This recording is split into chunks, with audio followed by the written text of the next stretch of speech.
குர்பானி கொடுக்கும்போது இந்த வருஷ குர்பானி மூத்த மகனுக்கு, அடுத்த வருஷ குர்பானி ரெண்டாவது மகனுக்கு, அடுத்த வருஷம் உள்ள குர்பானி வந்து மனைவிக்கு, இப்படிங்கிற மாதிரி நான் கொடுக்கலாமான்னு ஒருத்தர் கேட்குறாராம். குர்பானியை விலையும் கொள்ள வேண்டும், குடும்பத்துக்கு தான் ஒன்று.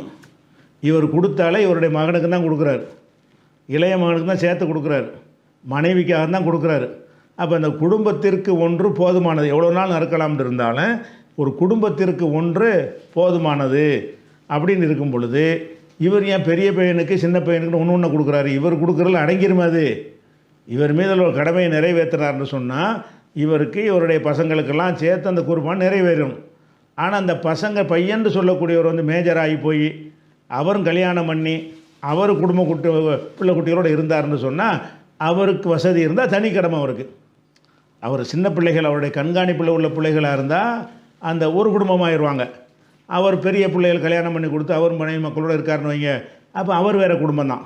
அந்த குடும்பத்துக்குரியது அவர் தான் செய்யணும்.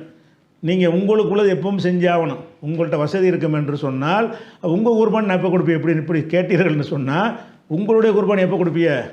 மூத்த பையனும் கொடுத்து விட்டியா? உங்களுக்கு உள்ளது நீங்கள் கொடுக்குறதெல்லாம் கேட்பானே. அடுத்த வருஷம் இளைய மகனுக்கு கொடுத்துட்டீங்க, நீ கொடுத்தியான்னு கேட்பானே. அதுக்கு அடுத்த வருஷம் மனைவி கொடுத்துட்டேன்னு கேட்பானே. அப்படிலாம் நீ ஏற்று பண்ண தேவையில்லை. நீங்கள் கொடுக்குறத எல்லாருக்கும் தான் சேர்த்து மொத்தமாக உங்கள் குடும்பத்திற்கு. குடும்பம் என்றால் யாரெல்லாம் நீங்கள் பராமரித்துக்கிட்டு இருக்கிறீங்களோ அவங்களாம் உங்கள் குடும்பம். தனித்தனியாக போயிட்டாங்கன்னு சொன்னால் அவங்க வேறு குடும்பம். அந்த குடும்பத்துக்கு வசதி இருந்தால் அவங்க கொடுப்பாங்க, வசதி இல்லைன்னா எல்லாம் கேள்வி கேட்க மாட்டான். நீங்களும் கொடுங்க, மகனும் கொடுக்கட்டும். மகன் வசதியாக இருந்தார்னு சொன்னால் குடும்பம் தனி குடும்பமாக இருந்தாருன்னா நீங்கள் உங்கள் கடமைக்கு நீங்கள் கொடுங்க, உங்கள் மகன் கடமைக்கு அவர் கொடுப்பார். இப்படி தான் எடுத்துக்கணுமே தவிர ஒவ்வொரு ஆள் குடும்பத்தில் ஒவ்வொரு வருஷத்துக்கு ஒரு ஆளுன்னு கொடுக்கக்கூடாது.